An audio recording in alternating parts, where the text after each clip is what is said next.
Welcome to today's episode of Behind the Lens podcast, where we interview everyday business owners, going deep on everything from childhood experiences, trials, tribulations, as well as success habits that have shaped them as humans. So in today's interview, I interview one of our clients, KM, or Kyrillos Mansour. Please forgive me for not pronouncing it the Egyptian way. Kyrillos, or KM, does explain how to pronounce it correctly right at the beginning of the interview. But in today's interview, it was really cool because KM and I, after finished filming, we were smoking the Attaining, and a lot of the things that we're talking about in this interview are really just things that we talked about after I finished filming. So this is a really cool opportunity to hear more about who he is as a person, some success habits. Kyrillos has a really strong family background, and he doesn't amplify on it or talk about it too much, but I really tried to draw out as much as I possibly can because it's one of the reasons that I think he's really successful is he would manage to build a strong business, a really successful business, a successful investment portfolio because of these success habits. And so we dive into that a little bit in our interview. And it's just that he's a really good guy. You'll hear more about his integrity and a few other things in our interview. So today's podcast is powered by Triple Effect Media, where we create 6 months worth of video content for YouTube, Facebook, LinkedIn, Instagram, and TikTok, and film it all in a space of 2 days. So everything from scripting, filming, editing, as well as publishing the videos to all of the said platforms on behalf of our clients. So if you're interested in finding out more, head to www.tripleeffect.com.au. Otherwise, let's get started with the show. We've got KM who's joining us today from First Brick Property. And so KM's a client of ours, been working for roughly or almost 6 months now. But the reason I was keen on bringing you on today was to, when I came out and filmed, we had the Attaining, we had a good chat, and I thought, you know what, I'd love to get you on and hear more about your background, your story. You're also quite young as well in business, so I'm really keen on diving in and see where this conversation takes us. But above and beyond, if you will, like talking more about your business and what you do so that, the people can understand more about the work that you do. Above and beyond just being a buyer's agent, talk to me more about where you sort of focus and where's your sort of, focus in business and that side of things anyway. Yeah, for sure. So, our business primarily, we serve investors looking to invest into the real estate market, and we don't discriminate on state or city, so we operate across the entire country, and we think that's really important because, if you came to me, Alan, and you said you had 500 grand or you came to me and you said you had 800 grand, those two budgets are going to put you in two different parts of the country. And if we only worked in Sydney or Melbourne or whatever, we would pigeonhole you into one spot, and when we would probably be forcing a property to your portfolio as opposed to, letting a strategy really be built out and find the perfect location for your particular budget and your particular strategy. And I think that's, really important because a lot of people forget that real estate investing or any investing really, it's a personal journey. It's not a one size fits all. I see people advertising our blueprint and whatever it is, and we have got this formula, and it can't work because everyone is different. Even if two people have the same budget, you might have different goals, and those different goals, you might want to build a portfolio of millions of dollars, and I might just want to buy one property, and so that one difference, same budget, puts us in different parts of the country again. So our primary service is to help real estate investors enter the market across all of Australia, and we find the perfect location, and then take care of the data analysis, the negotiations, and everything for the client. And then they make a lot of money in return. Absolutely. Now, I'm really curious to even just unpack what you just shared. You mentioned that even though two people may have the same budgets, let's just use $500,000 as an example, right? And can you give me even just an example? I know that these are hypotheticals, but even just an example of where someone's goals may be different, even though they've got the same budget? Yeah, for sure. I mean, it happens all the time, happens every day, and it might be goals, it might be their financial situation. Could be so many things. When with you the say same you're budget. referring to like borrowing capacities and those sorts of things, are you referring to like what with specifically with goals? And sorry to interrupt, but you're talking more specifically about like where if someone has kids and wants to fund their kids or wants to have a legacy, those sorts of things, right? Correct. That's right. Or it could be, a matter of both people have 500 grand, but one of them is a dual occupancy, dual income. So partner, husband, wife, whatever it is, both could be doctors, so on really high salaries. And then the other person could be a single income, average Australian salary. And that financial situation difference is going to change where we go because one person can afford a different kind of serviceability even though the budget's the same.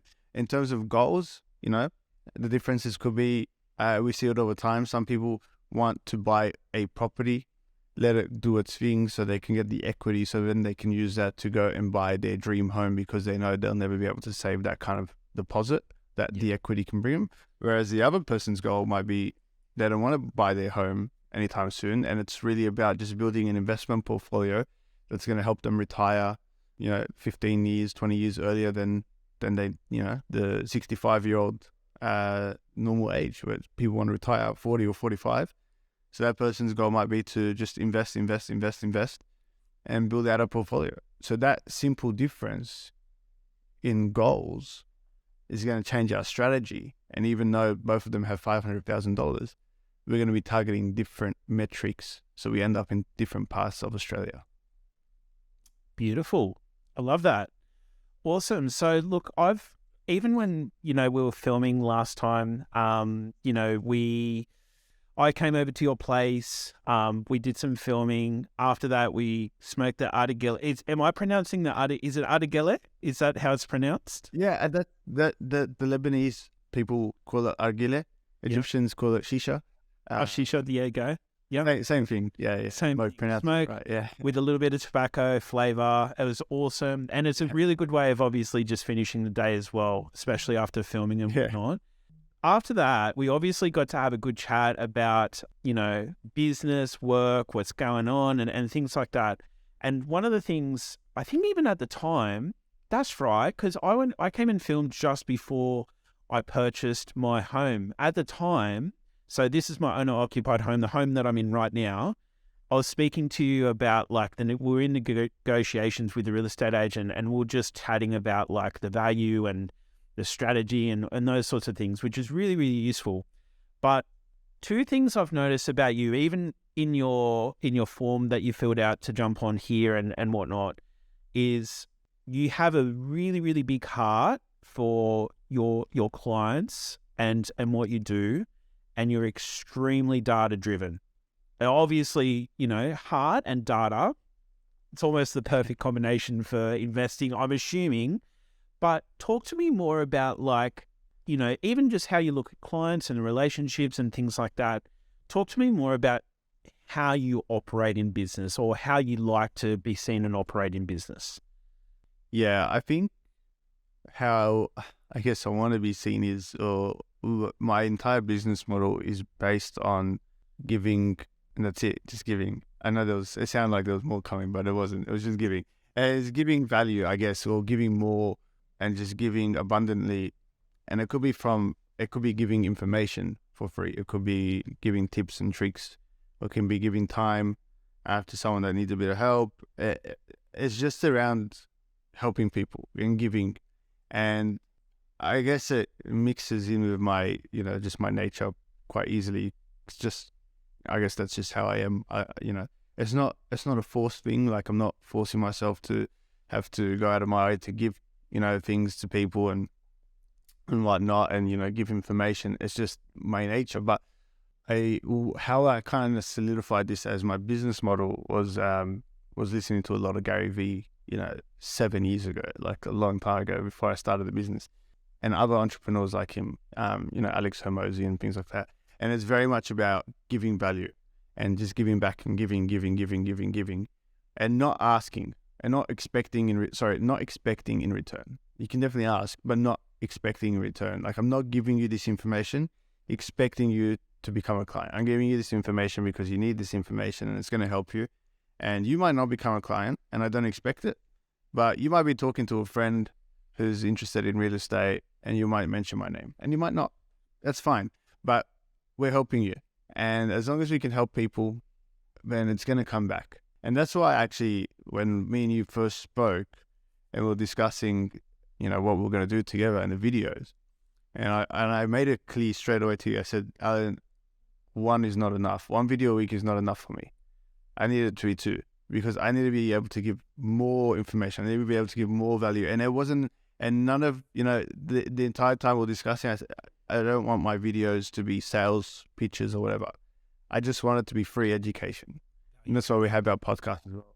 Yeah, value driven. So I guess that's the business model is, giving out free value, free information, and high value, not just, because people give out rubbish and package it as education. But like, really, the idea is you could listen to our podcast series, you could call us, you can, read our free ebooks or whatnot, and you could go do it yourself if you wanted. It's not like a scam package thing where you go through all of it and you still have to come back to us. No. If you go through all of this, you could do it yourself. And we understand that, we are not for everyone. And there are people that are going to want to do it themselves and whatnot. But we serve a particular market, people who don't want to do it, people who are not confident doing it, people who don't have the time to do it, people who acknowledge and appreciate that an expert is just going to do it better than you, no matter what, no matter how much you read and no matter how much you listen to my podcast and stuff, you can go do it. I'm still going to outperform you because it's my job. So, our model is just about helping people. And I think, if it's genuine, people see that. I had a call before, and that's why I was, a little bit late as well to this, before some random person, I don't know who it was, called me, said, hey, I was thinking about becoming a buyer's agent. Cool. We spoke for an hour and a half, and I have a busy day today, but, it is what it is. Spoke for an hour and a half, just helping this person. And at the end of the day, I said, mate, because this is a big career thing, change, and, this person's an engineer, wants to become a buyer's agent, and why not help? And I don't see it as competition, and people, my dad always says, don't give away too much because competition and, but I think, there's so much available for us. There are 26 million people in Australia. I'm not going to have 26 million clients. Or there's, 2.5 million investors. I can't service that many people a year anyway, even if I wanted to, right? So it's fine. We're not trying to, do 5,000 deals a year. We're just trying to help people. And along the way, when you help more people, you build relationships and genuine relationships. And you never know who knows who. You never know who might help you. And like I have stories of, random people have called me up and just asked for some tips. I've helped them out. Didn't know who they were, just whatever. And then like 3 months later, 5 months later, someone else calls me and says, hey, I got your number from so-and-so. I was like, I don't even know who that person is. I can't remember. They're like, oh, they called you for some information. You helped them out. I was like, oh, yeah. They're like, oh, we're keen on buying 3 or 4 properties with you. Let's go. And like, no sales pitch. I didn't need to sell them on the services. I helped someone else. That person knew someone else. 5 months later, all of a sudden, they're buying 4 properties, which is great for our business. So you just never know who knows who. And if you're just genuine and you give out information and you're giving out value, people see that and they gravitate, and people work with people they like at the end of the day. So I think that's it. Yeah. That's more than enough. And it's a really good philosophy. It's simple. I'm keen to dive a little bit even deeper than what we've been talking about so far. So obviously you mentioned 2 names, Alex Hormozy, Gary V, both people who I'm very familiar with. And if you haven't heard me, like almost everyone I speak to, I'm sure I've maybe mentioned even this to you, is like, if you haven't read $100 million offers and you're in business, should go out and read that book. Did I say that to you as well? I think we were talking about, I had already read it. No, you had it in your room. You had it in your room, and I picked it up and I'm like, good, you've read it. Yeah. Yes. I had already read it. That's right. Yeah. That's how it came up. And a great book. Yeah. 100%. Yeah, absolutely. But yeah, and so like two great people, but I know like obviously, you know, when we came and filmed in your home as well, you've got a very strong family unit. And you can tell that there's very strong family bonds. And so I'd love to understand, like, you obviously, like, I think you even referenced your dad, and his, you know, him talking about a competition and things like that. But talk to me about your family, because it almost, here's what I hear when you're talking about all this stuff. To me, what I'm hearing is, you're talking about giving, adding value, but the part that you haven't really talked about is it almost feels like your cup's been filled up enough that you do feel like, I live in abundance. I live in a place of like free flow, in joy, in you know, I've managed to set myself up financially, and all I want to do is give now because I have those things, even though that's what you haven't mentioned. But this is where I'd love to hand it back over to you and hear, is that the case for you? Is that how you see it? I mean, yeah, for sure.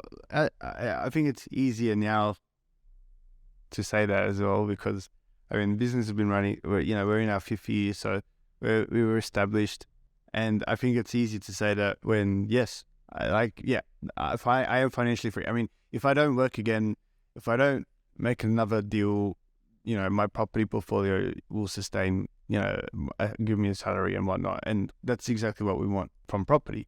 So I know it's easy to say that because you're in that position, but before I was in that position, it was still kind of the same approach, and I don't know, maybe I just didn't know any other approach. But I think it is. I mean, the statement is true, and I think when you don't have that pressure, and similar to what I was talking to this gentleman this morning that called me, because he was saying he wanted to do part time, and you know, he likes what he does now. He's an engineer and he doesn't need the money. I said to him, mate, that's the perfect combination for success, because you're not desperate. And when you become desperate, you start doing silly things. You start offering crazy discounts, and it ends up spiraling into, you know, more issues and debt, and the business doesn't do well. And when you're not desperate, you're not stressed. You put better quality work out there, and you really take care of the client. And it's not about getting deals done. It's about getting the right deal for the right person and making sure that person gets the right deal. And you know, and that becomes success. And then that translates into a 5-star review. And that translates into, you know, a referral to someone else, because that client got the best version of you because you weren't desperate to just make money. You were actually there to service the client. And I think that's a big thing that happens. I see it all the time. I put up a post in the buyer's agent group the other day, because we had someone call through who wanted to buy a home to live in, and we typically don't work with owner occupiers because it's too emotional. And I'm a data guy, so I like the investors. So I put up a post and I was just asking around which other buyer's agents work in that area, and I was happy to offload the client. Happy for someone else to do the work. And the amount of people that messaged me was ridiculous. But what I found was like the price discrepancies between people were crazy. Some people were charging silly money. And when I spoke to them, they sounded like they weren't desperate, but then they would call me over and over and over and over and over again to see what happened. And when you're desperate, and it's really just you're chasing the money, you don't actually care about the customer, it translates, and people see that. And, you know, that's why some businesses thrive and some businesses die. It's people are not stupid, and so they can see. And when you genuinely care, and when you put out, you know, good, consistent work, and yeah, it definitely helps when you don't need the work. And so you're not stressed about it. But even if you do need the work, you have to remember why you're doing it, and it's not about money, and it's about the client first. Because when you put the client first, even if you had a bad result, you know, the client knows that you did everything for them, and they're happy to keep working with you. I had a quick story on a client we just worked with, and you know, we really put everything into it. And the client actually overpaid us. I think they misread the invoice and they actually overpaid us. I realized a few days later, and I called her. I said, "Hey, can you send me your bank details? You've paid us too much money, and we'll send the difference back." And she said, "Oh, thank you so much, whatever." And it was really easy for me to like just whatever. She just paid us extra. Who cares? Just take the money. But I said, no, it's not the right thing. Here's the money back. Anyway, a couple of weeks later, we find out, the property settles and property manager goes through, and we find out that the people that were living there had completely trashed the place like 3 days before, and had like broken so many things and ruined so many things and whatnot. And it was literally like 3 days before settlement, so no one's going to know. And they had just gone.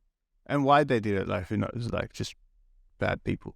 And I was stressing, and I was sick to my stomach. And it is the first time this has ever happened. And I was calling the client, I was apologizing. I mean, it's not my fault. I'm apologizing, and I feel like it's my responsibility. And she just said, "KM, you were excellent. You've done everything right, and I'm leaving you a 5-star review." I go, "But, we need to help you fix it." She goes, "No, don't worry about it." She goes, "My property manager's going to sort it out. These things happen, whatever." But I don't know if I didn't send that money back, maybe she would have reacted differently. She didn't even realize, right? She didn't even know she paid extra. She just paid it. But I feel like during the process, she could tell that we cared about her. And then the fact that she's overpaid and I've sent her money back, she knows we're not here about money. We're here to make her happy. That something terrible had happened at no fault of ours, but it would have been really easy to blame us.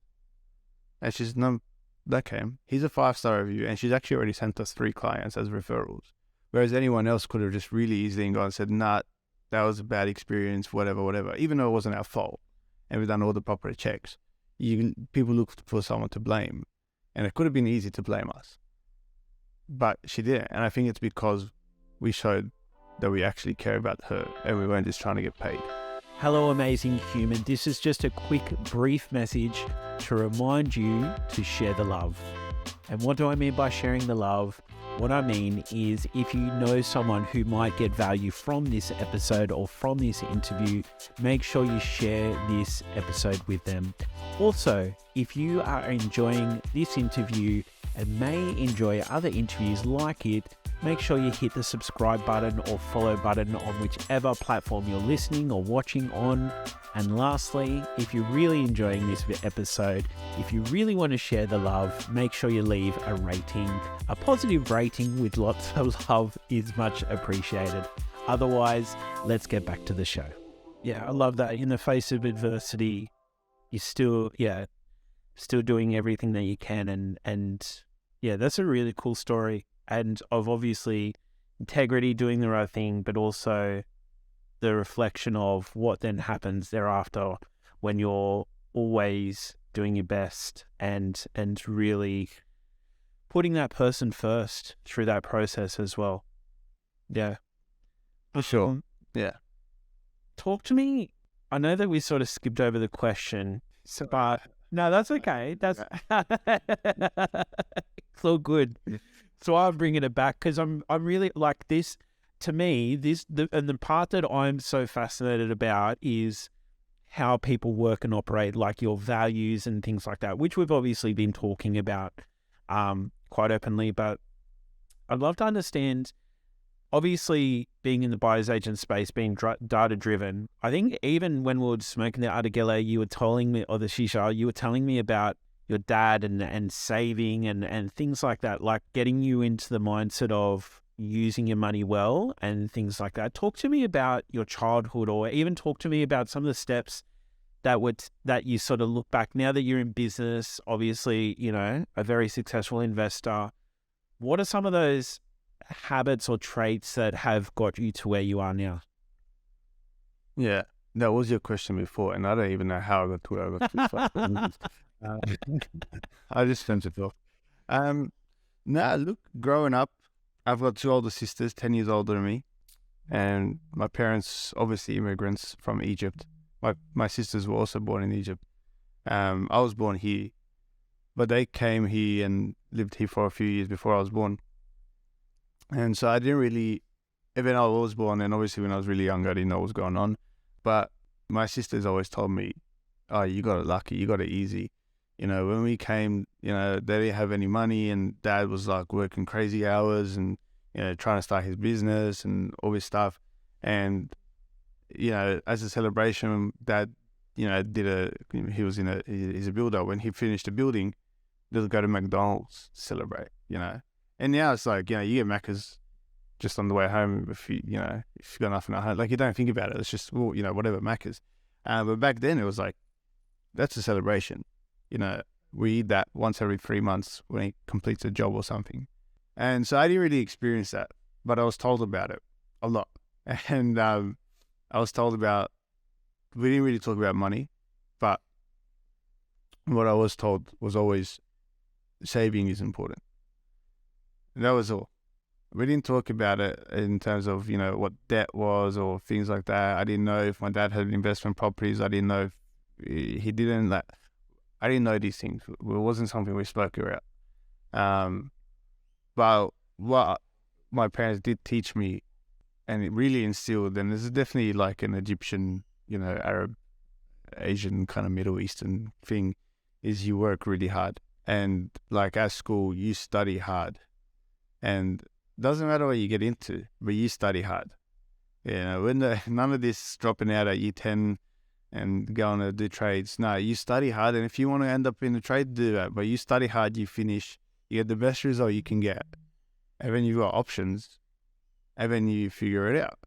But you study hard. So working hard, saving money was like really instilled, and not spending money on silly things, like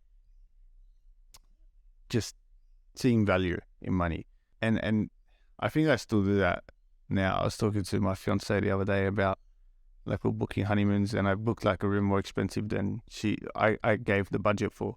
And she said, oh, how come? I said, well, because I see the value in this area and the honeymoon and the memories.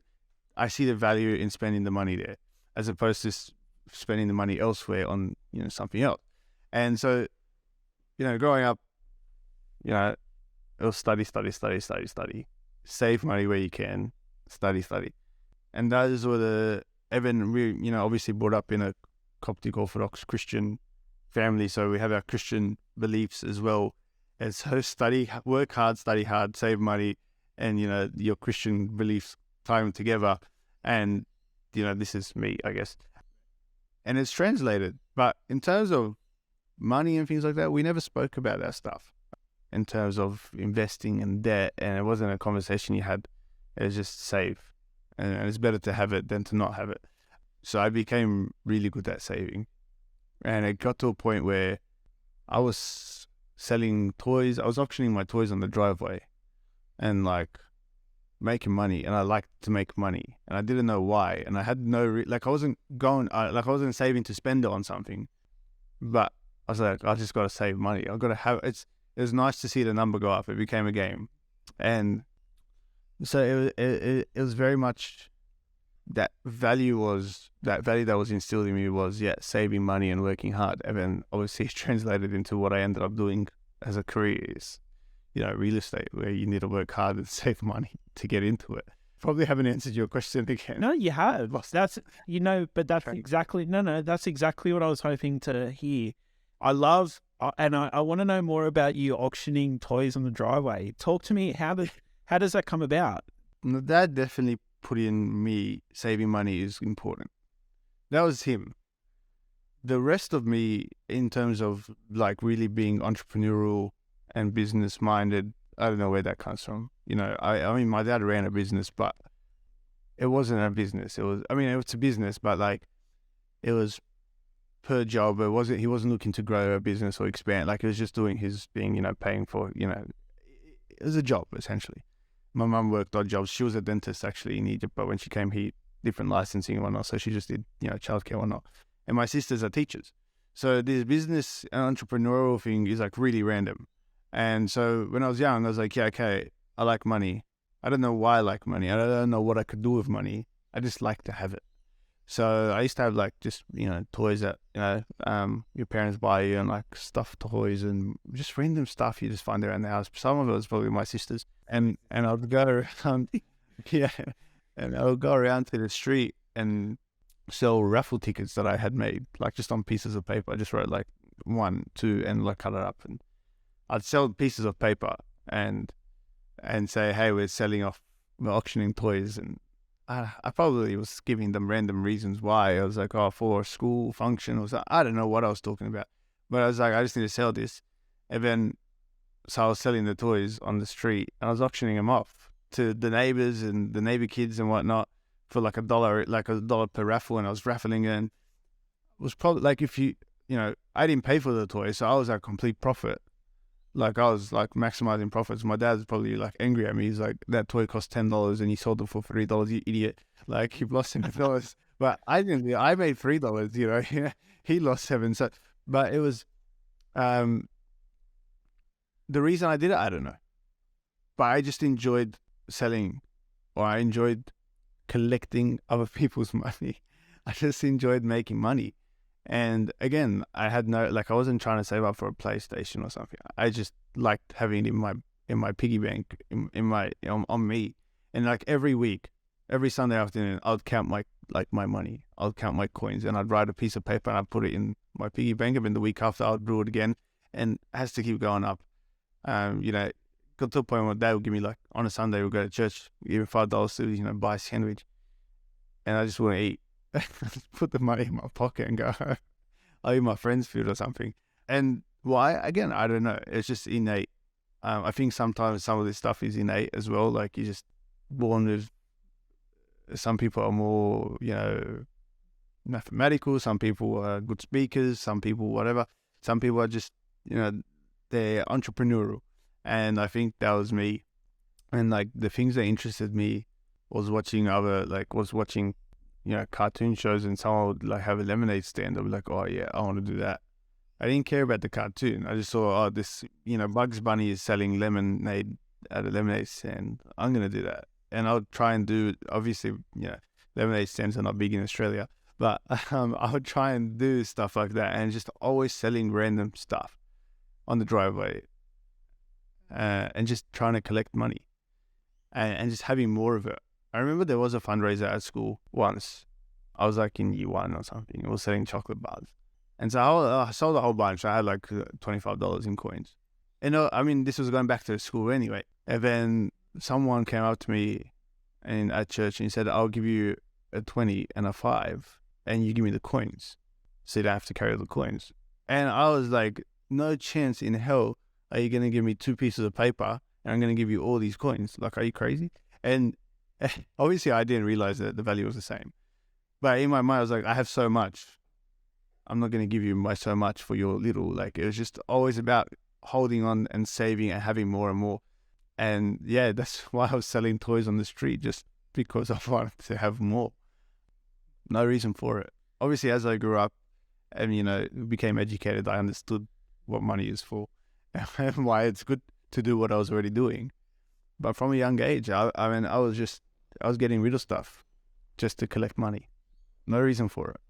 Just doing it because I liked it. Yeah, just look. But at the end of the day, what you're talking about is the thrill of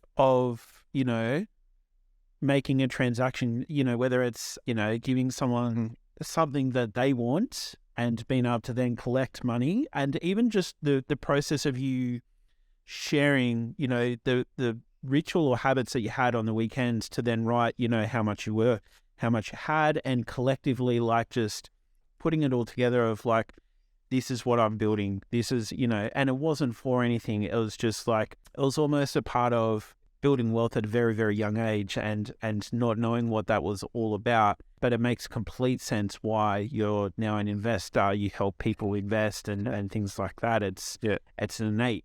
And I think what I sort of hear is, you know, you have a very strong family. Like, you grew up in a really tight family. You know, you've got good parents and a good family unit that, you know, supported you, encouraged you, obviously looked after you to be able to like let those habits and those things really flourish and come out and everything else as well. And I think one of the other things that I've noticed, and even you started talking about it earlier, was not only those entrepreneurial things, but like, because you've got such good, strong morals and values, it also, like, in your form, you're also talking about like blocking out negative people and things like that as well. And so obviously, like, making those decisions as to where things fit and where things don't align and things like that. Why would you say it is important to be really cautious about who you do spend your time with and whatnot? Yeah, I think the negative, like blocking out negative people, is something I only learned genuinely in the last 12 months or so. It's really new to me. And because until you do it, you don't realize that they affect you, and you don't realize that they bother you subconsciously.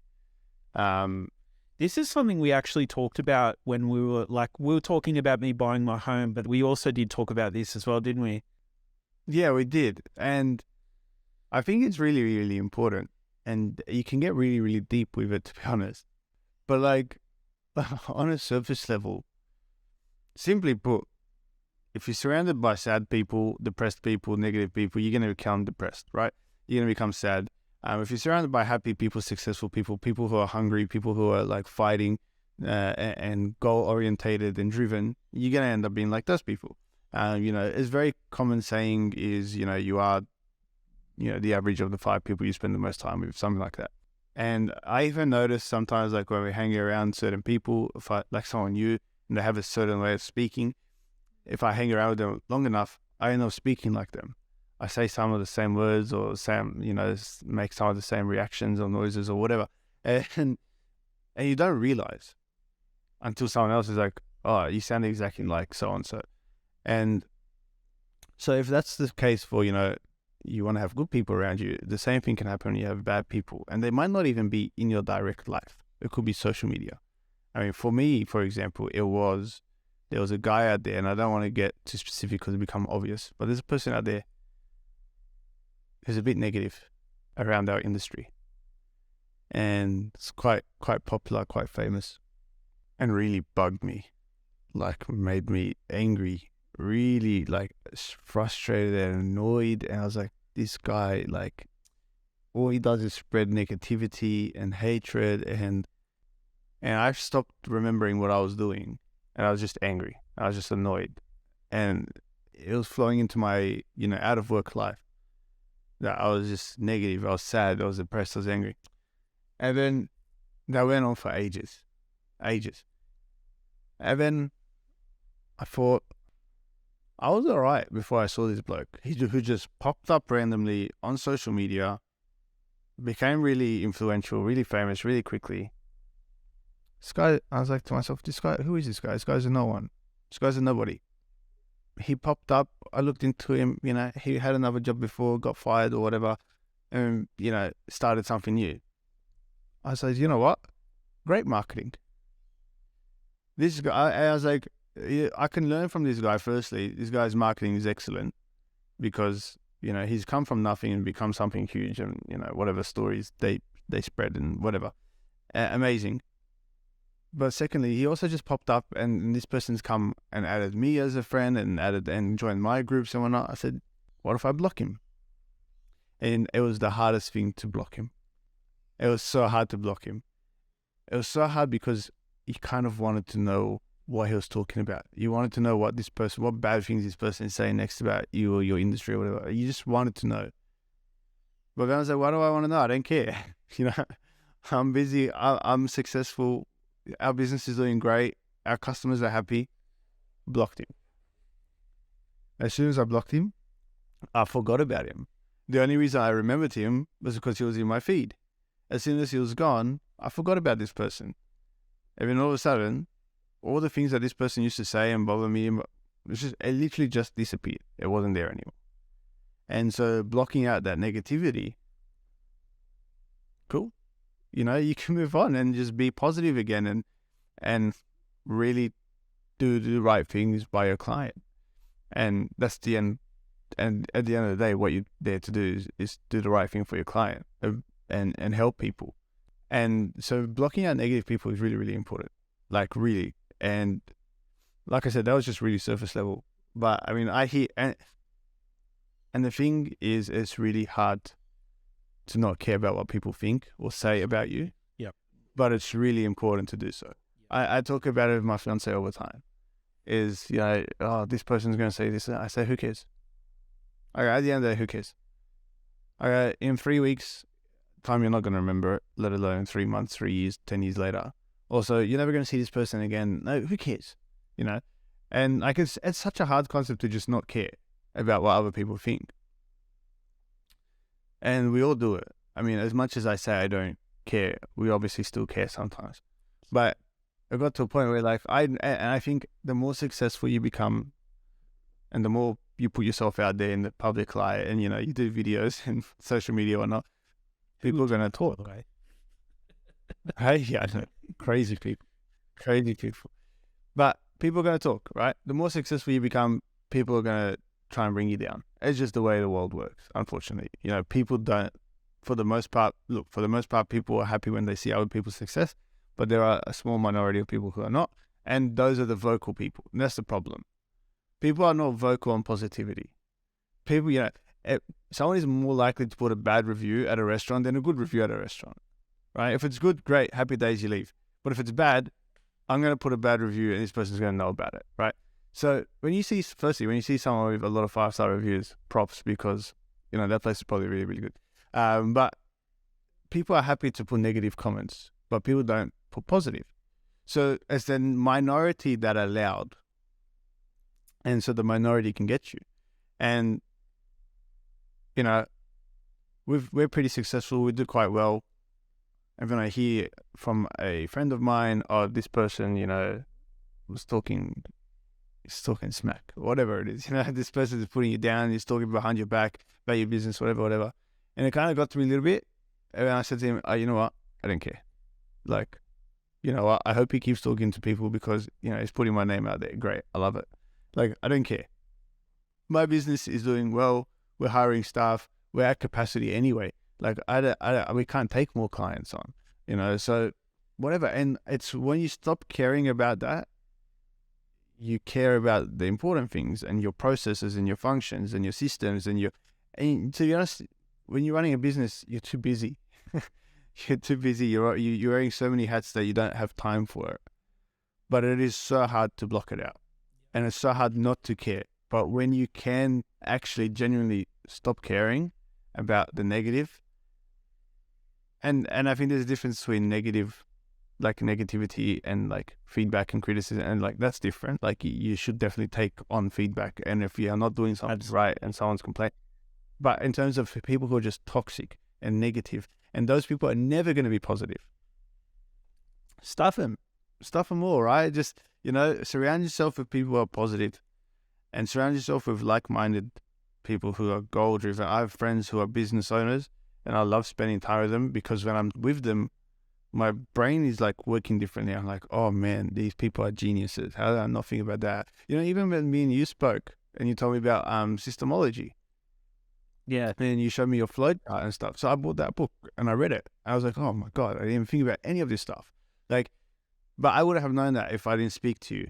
And if we weren't chatting about business, we could have been chatting about, you know, whatever, latest fashion or whatever rubbish. But, you know, like-minded people running businesses, talking about good things, positive things, bringing each other up, pushing each other's businesses. Yeah. And so now we grow together, we learn and whatnot. But it's really important to block out negative because nothing comes out of it. Genuinely, like just literally there is nothing. You're not going to change that person. You're not going to change their mind.